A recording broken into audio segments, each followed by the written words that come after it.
Welcome back, everybody. Convicted Mindset here with a very good friend of mine that I met last year and have connected with several times, David Waldy. How are you, my friend? Travis, Richie, my brother, I'm so happy to be here. I'm excited for today's conversation. Glad we finally made it happen. Definitely. We connected with Shepherds of Men last year and just have been kind of joined at the hip since then. And it's been exciting to see your trajectory. And so when people see you, or the outward tagline, if you will, for me is always fierce empathy. Yeah. What, like, unpack that, especially for guys, right? Two big words, Yeah. highly controversial, could be even counterintuitive, Yeah. right? Like, walk us through that. So this concept, I call it a concept or a philosophy, came out of a lot of pain, a lot of difficulty, a lot of adversity, which is what I love. I know you're all about that. Is what we work through and persevere. And fierce empathy is intentionally a paradox. It is supposed to be, because it's two words that really don't seem to go together. You have like ferocity or fierceness on one hand, which is has there's a lot of connotations. There's a lot of things that people can, meanings people can infer from that word. But then empathy as well is kind of more that soft, nurturing opposite side. And it really came out of an awareness of a gifting that I feel like God put inside of my heart that I resented for most of my life. That I just, especially for us guys, when we hear the word empathy, it doesn't convey masculinity in a lot of Right? contexts, right? It's not that's something that growing up I was proud of. I wasn't proud of it at all. I thought it was, it was not. I wanted to be the competitive, the motivator, right? That more take charge type of situation. But for every strengths test and personality test, and just in coaching and with mentors, like this thing of empathy just kept coming up over and over and over again. And honestly, Travis, it took me probably the better part of like a decade and a half, maybe two, Yeah. to really come to a place where I was like, oh my gosh, this is truly a gift, but I've misunderstood it. And so fierce empathy, and the baseline definition, and it can mean different things to different people, is being fiercely committed to the process of doing everything within your power to see, hear, and understand from another person's perspective, while simultaneously having the courage to speak the hard truth in love, regardless of whatever discomfort may follow. And so it's a very challenging concept, because we get in situations and we experience it with our wives, with our kids, where as men, our default MO oftentimes is to fix it, right? We just Yeah. want to fix it. Like, what's the problem? Let me fix it. And as we know, that's not always useful. And over time, I started to realize that my empathy was more of enabling. It was more of like just, I'll give you a shoulder or whatever. It was very soft. It was very, very, very gentle. And I think that empathy can be, and it should be. But the paradox of what I wrestled with was, I saw myself show up in certain instances where it was like full on fierce. You see that a lot in coaching or in speaking or working with, sports teams, athletics, and different contexts, right? Different situations. But then there was this other part of me was like, I just, I'll sit and cry with somebody, I'll just take them on the shoulder and just hold space.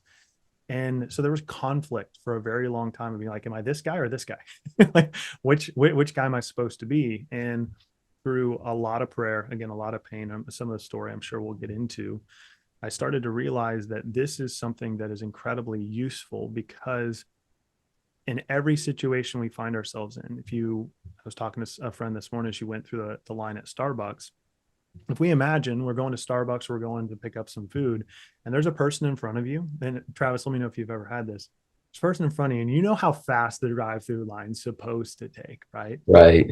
But then you're sitting there, and you're sitting there, and you're sitting there, and the line's not moving. You start getting irritated, and you start making up all these stories, right?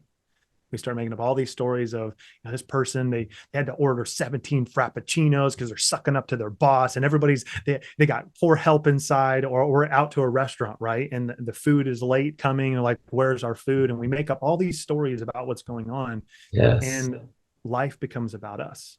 Life becomes about me. It becomes about whatever is going on with me. So fierce empathy is really a way that we can step outside of ourselves and say, in this moment, am I really putting myself in that other person's shoes to understand? Am I really committed to do that? And then in the context of deeper relationship, friendship, intimacy, relationship with our spouse, our kids, our best friends, are we actually being honest with people when they come to us with their problems? Are we asking the question like, do you need support right now, or do you need solutions? Because those are two very different things. And I can definitely give you support and I can definitely give you solutions, but I found a lot of times people don't always need solutions. They do just need support. So that's kind of it in a big nutshell, Trav. I like it, man. There's so many. I wrote down a few things to talk about. I think first thing is when you talked about just sitting with people and creating space for them. I just like you said, we're such fixers. We live in such a fast pace. Just give me the talking points and how do we overcome it? Yeah. And it's interesting. I go back to like a scriptural reference with Job. And after he had three friends come along after he had lost everything, and they kind of had their opinions. Maybe it was because you did this or you didn't do that, and then there was this last friend that just sat with him. And so I think that so often as we're going through the hard times, we need to be and to find that friend that just sits with us. We do. And I think that we we step into kind of a pretentious place or an arrogant place when we automatically assume we know what other people need. And Yeah. it's really hard too, because we're not meaning to, we're wanting to help. We're genuinely just wanting to help people. And uh but when we make those assumptions because of a story we're making up, and we're not actually trying to step into their shoes in that moment, we're not trying to ask deeper questions that help us get more information. Yeah. For me, one of the reason this concept came to be was actually out of a career where I became really successful in sales, but I didn't like sales. I didn't feel like I was a salesperson. I didn't feel like I was good at sales. But I had a mentor of mine one time. She told me, she's like, "Do you realize like that you are extraordinary at sales?" And what are you talking about? She's like, "Look at your numbers." At the time, I was, doing extraordinarily well and become a top 1% producer in a $400 million a year company. But I was not like, I didn't follow the scripts. I didn't follow the rules. I didn't do anything they told me. And so they started asking me questions like, "Hey, are you doing something illegal or unethical or wrong here?" And I'm like, walk us through your process. And I'm like, I just ask questions. I'm not Yeah. trying to pitch somebody. I'm not trying to sell them something they don't need. I don't even know if what we provide is what is useful to them. And so I just go in and I show genuine interest and curiosity, ask questions like, "Well, how do you do that?" I was like, "I don't care about people." you know? Right. And you start to Right. find, wow, that is actually rare in a lot of society and culture. And so Super. that led to where this concept came out of, is that it's fierce empathy in every interaction. Yeah. And I think we live in a society of sympathy. And I think we just say, oh, that's a bummer that so and so is going through it, or man, that's sad or unfortunate. Right. But like to your point, I think sending a casserole over when you have that sympathy does so little to understand what that person's really going through. And so I had this I had this thought, this analogy I was teaching in our church a while back, and I relate it to like to Jesus and the empathetic savior that we have crawls into the pit with you. He doesn't look over the pit and say, "God, bummer, David." I I think think that is such a missing link to society. it is. And I think the challenge we have as individuals is that we haven't learned enough about our own emotion, like our own Mm. identity, our own emotional regulation, our own thinking patterns, and really come to a place of security in who we are. And that's where I lived for most of my life. Because like, I don't know who I am. I don't know what my purpose is. I don't know what my calling is. I don't know why I'm here. Like I had a relationship with God, felt very intimate, close spiritually. But I was the guy who would get down in the pit, but I would stay there. Mm. I would get down in the pit with you and take on all that emotion and all of that pain and and so I felt like I was trying to carry other people's stuff. But the problem with that is that if it's not well regulated, you end up taking on everyone else's stuff all the time, and you live in a perpetual state of emotional overwhelm, of heaviness, of just all you start to see is all the bad in the world.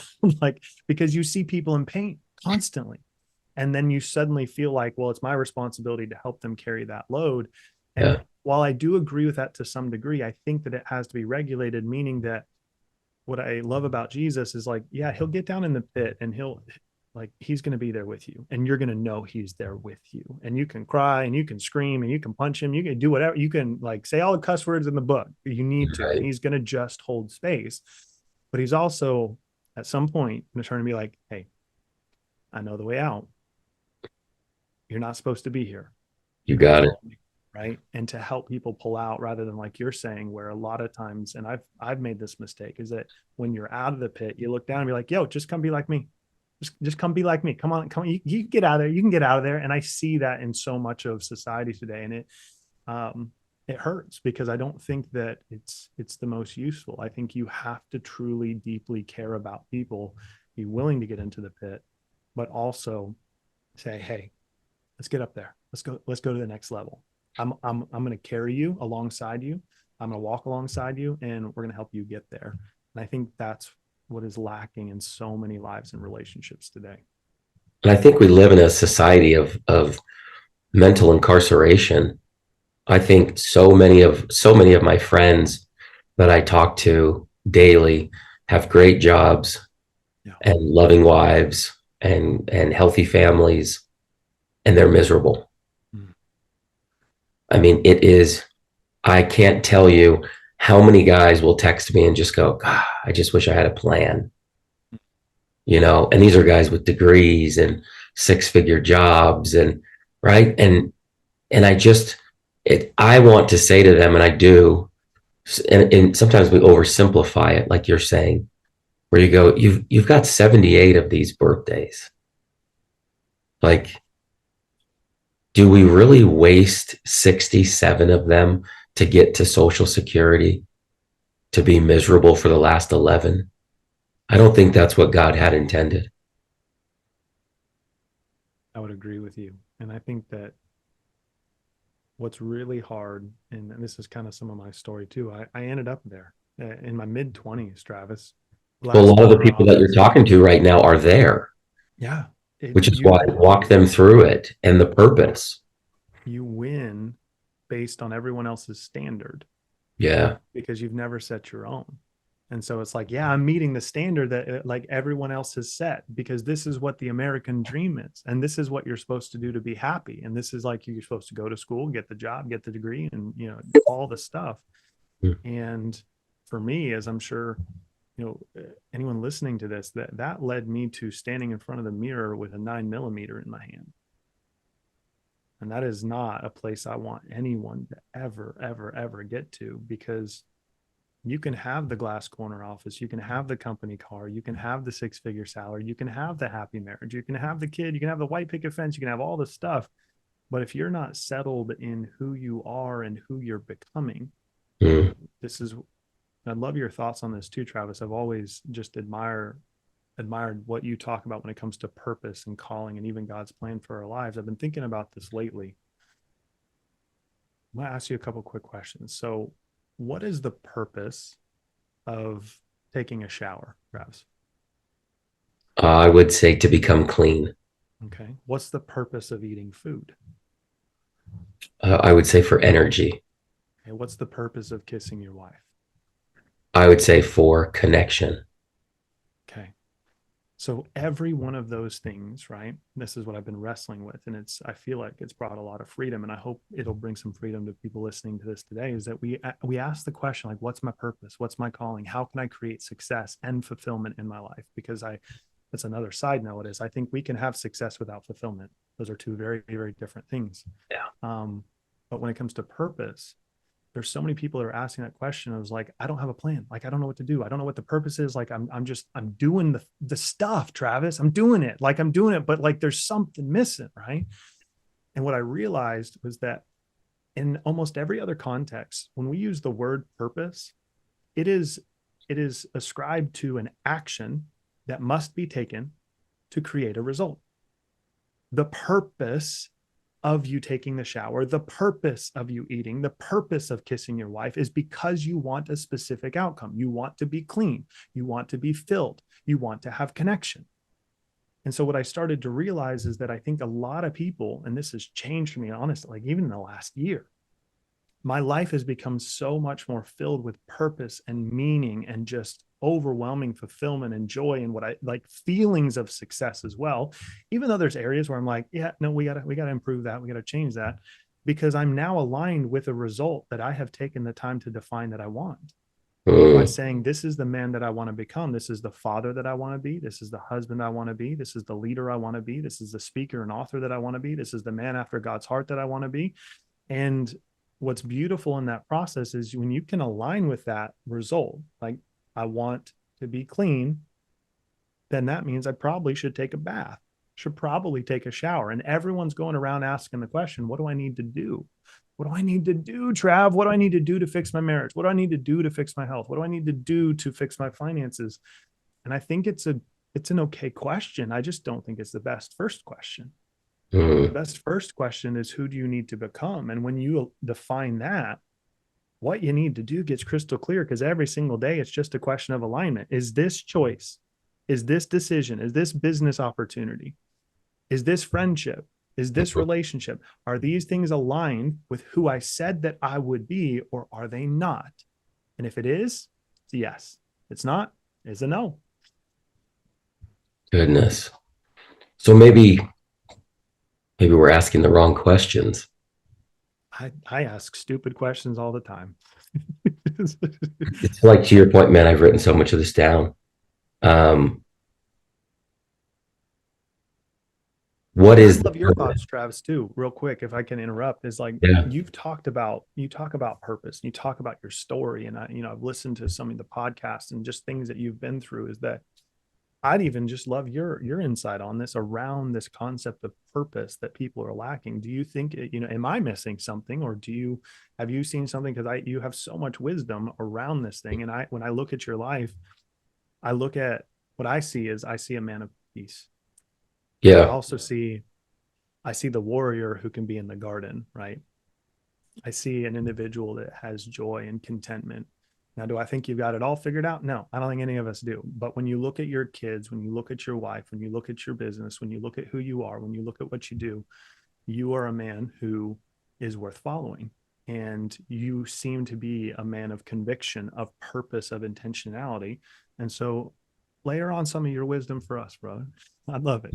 Selfishly. Yeah, totally. I appreciate that. Your words mean a lot. I think clarity is one of the very first problems that people encounter when we have conversations on a daily basis, and you say to your friend, you say to your wife, what do you want to eat? Most people say, I don't care. I don't know. You pick. And so you have this back and forth about being indecisive. Is it Italian? Is it Mexican? And I say it lightly, jokingly, but it's so true that we can't even pick out our dinner choice for tonight, let alone our professional career for the next 45 years. And so I think that if you start to listen to people, you really take the empathetic approach, they will list all of the things they don't want. They don't want to continue overeating. They don't want a mediocre marriage. They don't want to feel stuck in a job that they don't want an addiction of pills or pornography. And the list goes on and on. And I think the reason that they refuse to get clear is because once you tell yourself exactly what you want, you've set the precondition for failure. And you have this 2 million-year-old brain that has subconscious red flags going off, most likely without your awareness. And it's keeping you away from stubbing your toe at night. It's keeping you away from walking into traffic.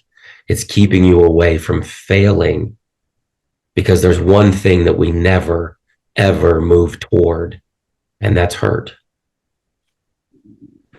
And I think that when you get clear and you say to yourself in the mirror every night, I am going to be present at 5 o'clock with my children. I am going to date my wife. You set preconditions for failure, and we move away from that so quickly, so rapidly, that we never allow ourselves to get clear on what we really want. Love that a lot. I think the second piece to it comes down to courage. And when you've decided to no longer be overweight, you know this, I've seen your photos. It's so socially acceptable to be in a drive-through line at 5 p.m. It is so socially awkward to have a green drink every morning, right? When people say to you, man, and I've seen your stuff, you work out at home quite a bit. Man, you take 90 minutes selfishly to yourself. That's a courageous action, because we want to live in a society where we want to feign overwhelm. I'm so busy. Yeah. I'm so busy. Oh, I have so many kids. Oh, the wife, right? We're so. And I think that I don't think courage should be confused with having all of the answers, but I think it should be focused on the end result.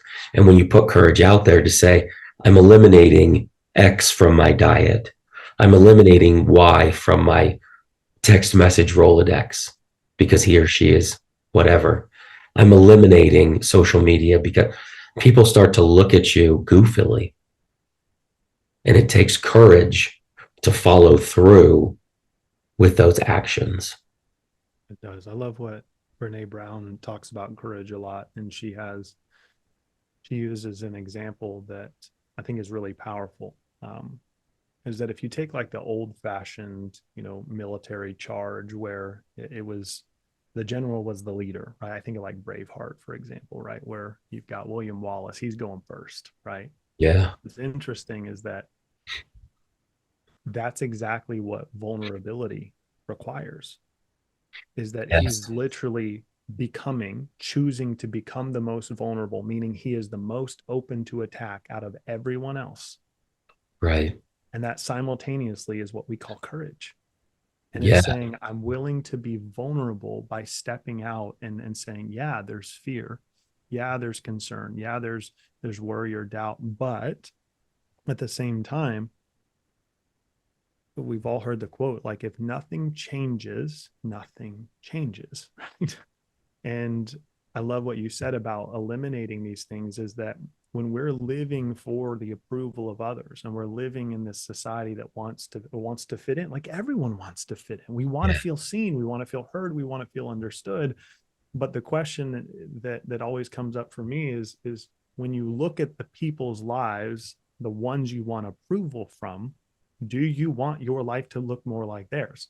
Yeah. Because that's their paradigm. That's how they see life. And so how they exist is their worldview. And if that's not what you want to create or manifest in your life, why in the world are you trying to garner their approval? Yeah. Right? And that, I think, brings a lot of freedom, because, as you know, when you change your network, when you change your friend circle, when you eliminate things, and when you start introducing boundaries and safeguards and living with more intentionality, you start running with a crew of people that they're also drinking green drinks. Yeah. They're also being intentional to shut off from work and be present with their kids. They're also the ones that are going to the conferences, and so it's not about, I think, I don't think we're all supposed to look the same, but I think that we are all supposed to be able to recognize that living for the approval of others can be very dangerous. I think we all need approval. I think we all need affirmation. I think we all need affection, but we're not being intentional to recognize where we're getting that from, right? Yeah. And that's where some danger comes in, because then you just live based on everyone else's standards so that you can be accepted and approved. And then you wonder why life's kind of like, okay. Yeah. Fine. Less than you thought it would be. Brene, yeah, speaking of her, I love that. Her man in the arena stuff is just, I think to your point, the man in the arena talks, in my opinion, you've got spectators and supporters, right? And I think going through life, it's very critical to find who's a spectator, who's looking and waiting for you to fail, who's nitpicking your Monday morning quarterback, Yeah. and who's your real supporter. Yeah. Um, Well, that's real quick. I want to share this. yeah, That's kind of where fierce empathy has a huge role as well over the course of our lives. Is yeah, that I see one thing that it bothers me in the day and age that we live in, and especially on social media, is that you have a bunch of people that are like sticking their flag in the ground and saying F everybody, right? Like it's just going to be me. I don't care what anybody thinks. I don't care what anybody says. And there's a lot of people that are like, yeah, yeah, you do that. But the problem I feel like that slips in is that that's still trying to prove something to someone, right? yeah, And you can live your whole life like with your haters or the people that don't believe in you or don't support or trying to tear you down. And this is how I live, Trav, right or wrong. I feel like this is the way that I want to live.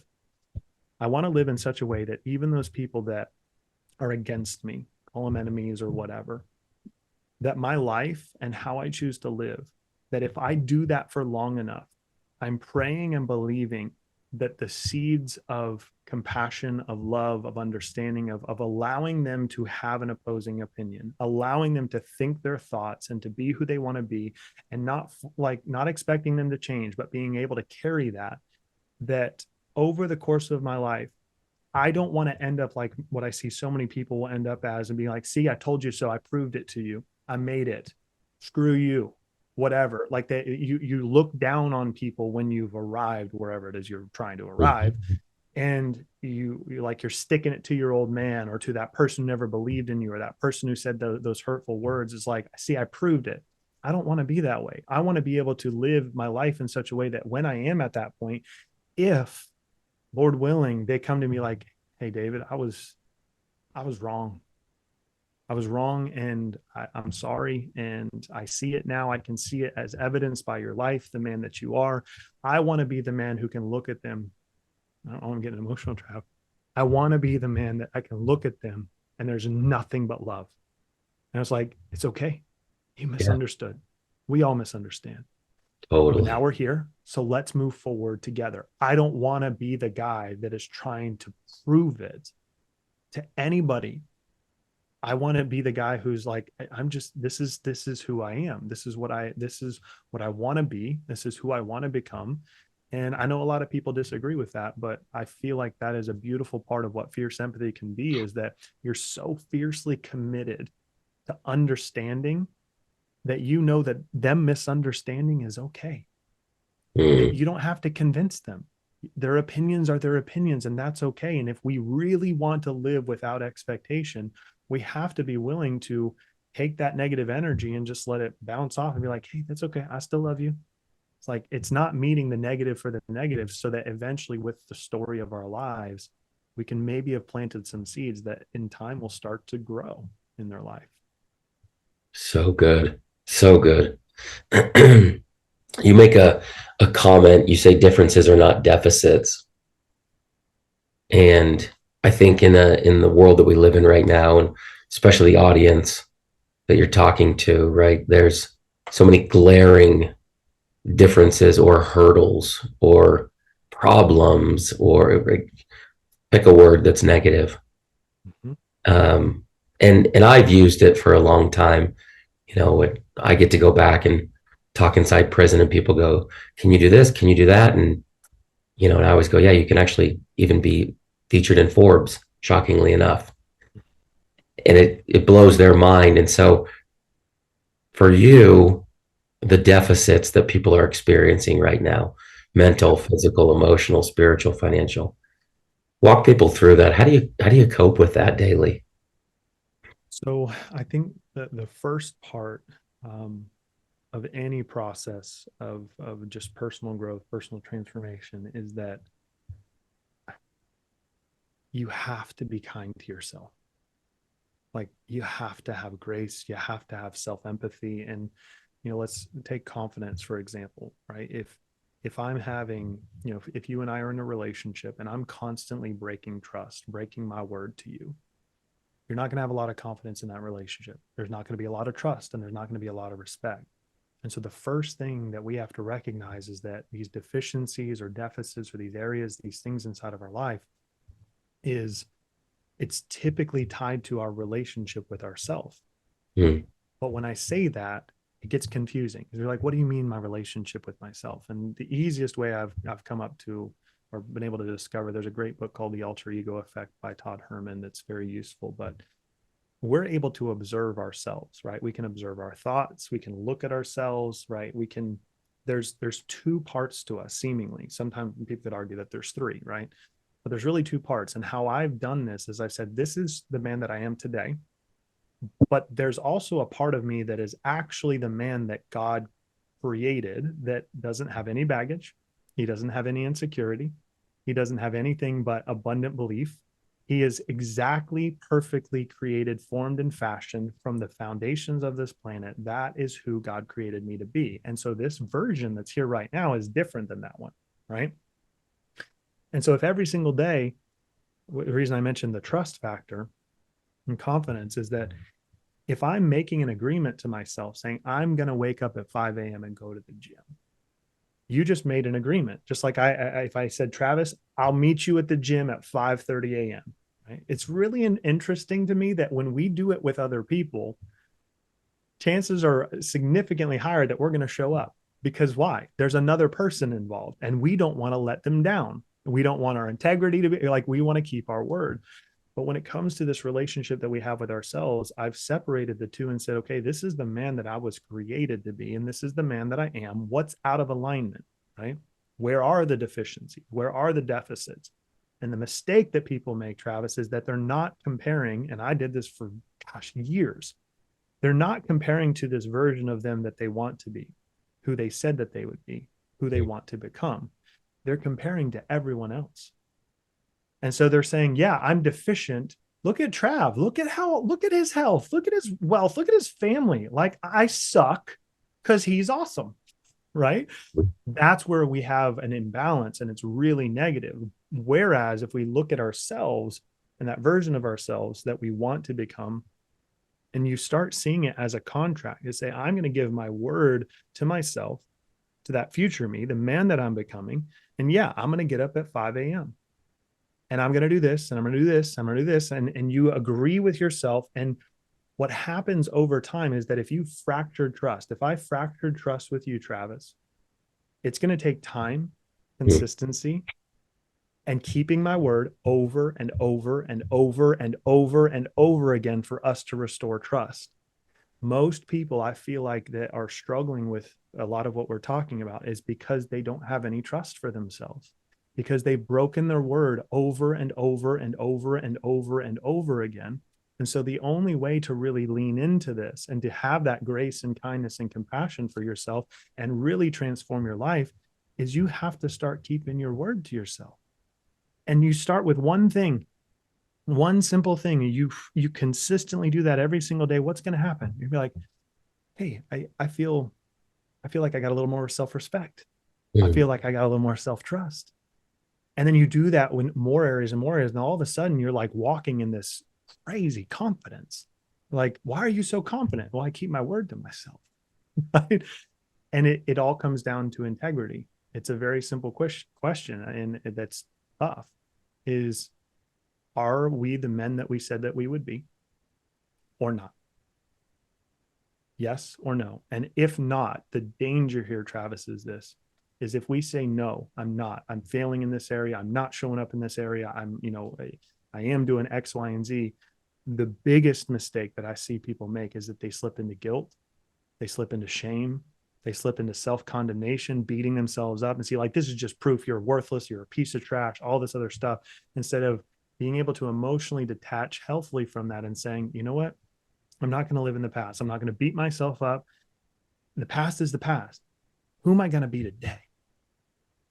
Who am I going to be today? Because if I can let go of the negative emotion that's tied to all of that stuff and just say, this is who I'm going to be today, and I start consistently, I decide, I commit, and I become every single day, you're going to wake up a week from now, a month from now, 6 months from now, and you're going to look yourself in the mirror and be like, I don't exactly know why, but life's gotten better.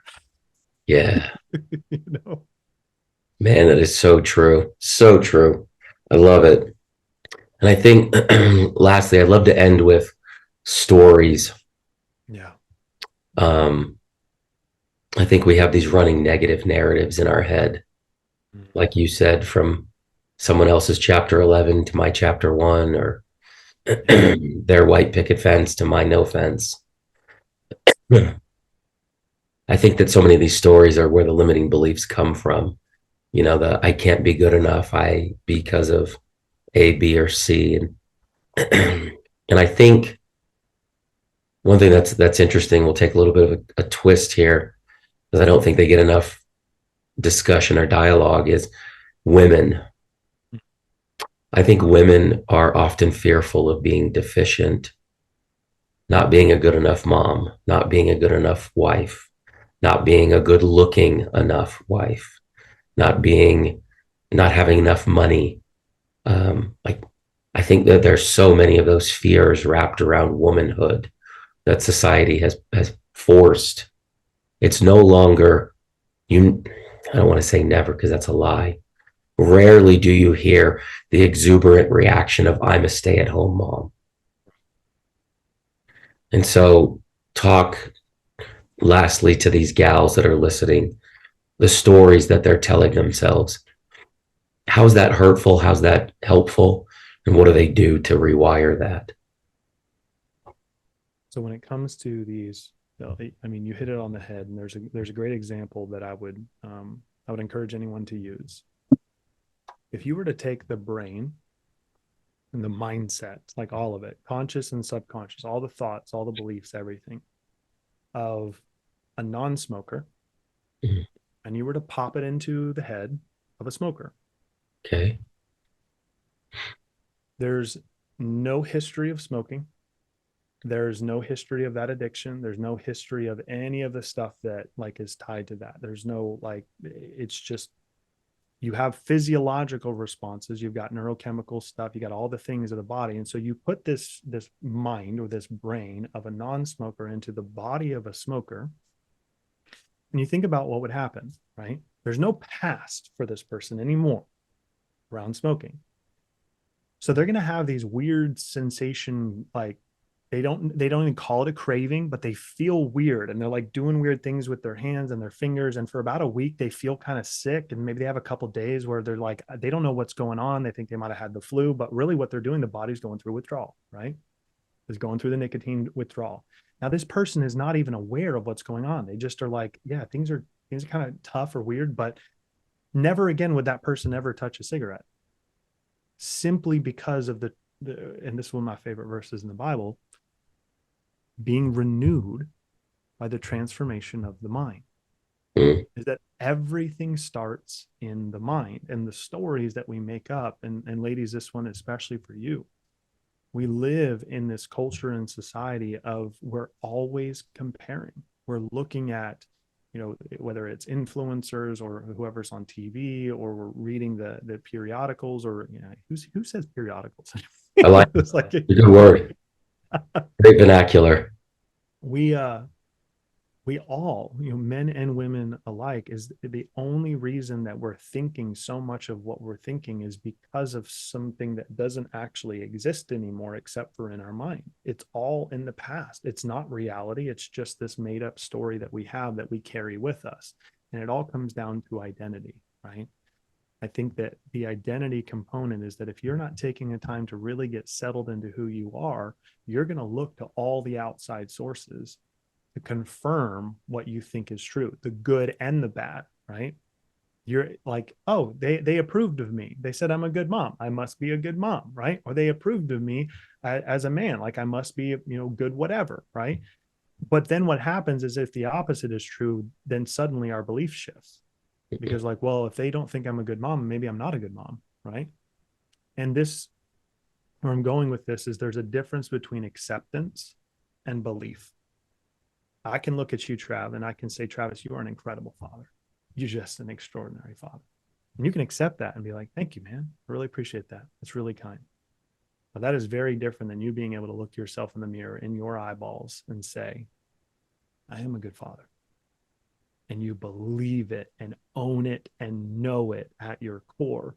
And so my encouragement to anyone that is wrestling with these feelings of deficiencies or deficits is, number one, know that yes, we all have deficiencies and deficits in every single area of our life. However, we should not be defining them as deficiencies or deficits based on anyone else, but the standard we've set for ourselves.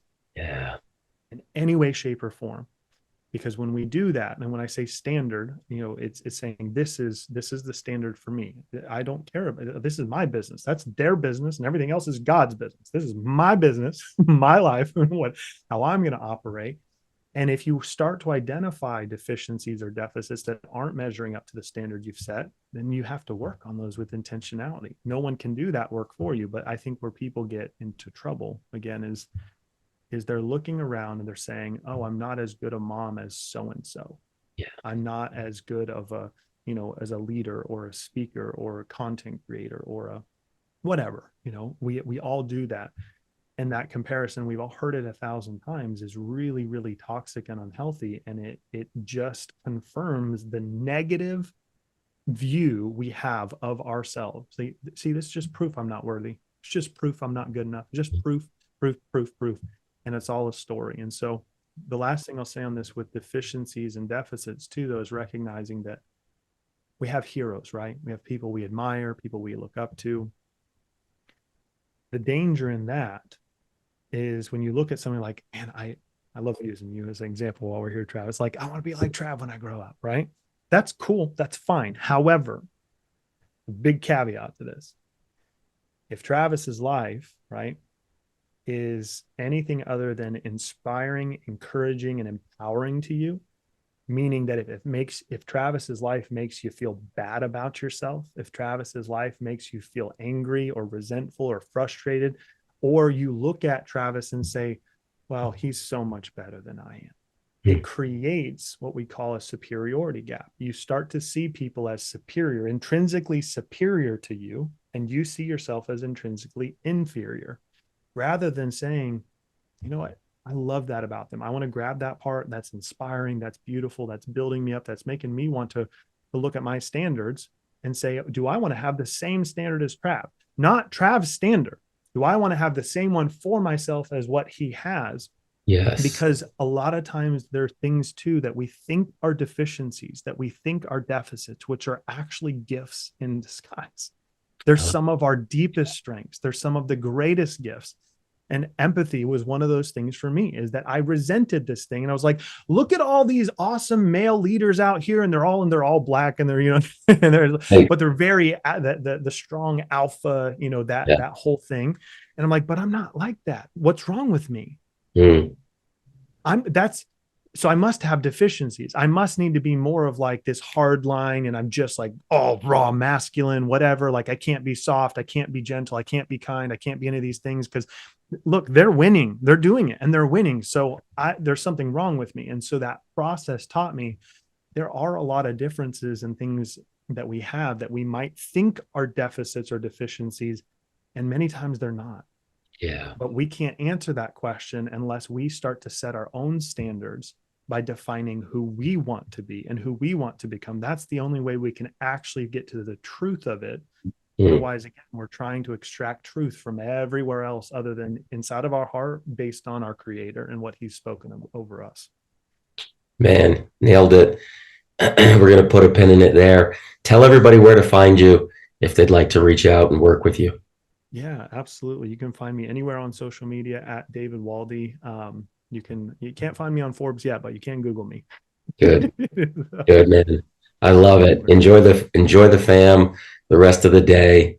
You've been a blessing. So thank you very much for your time.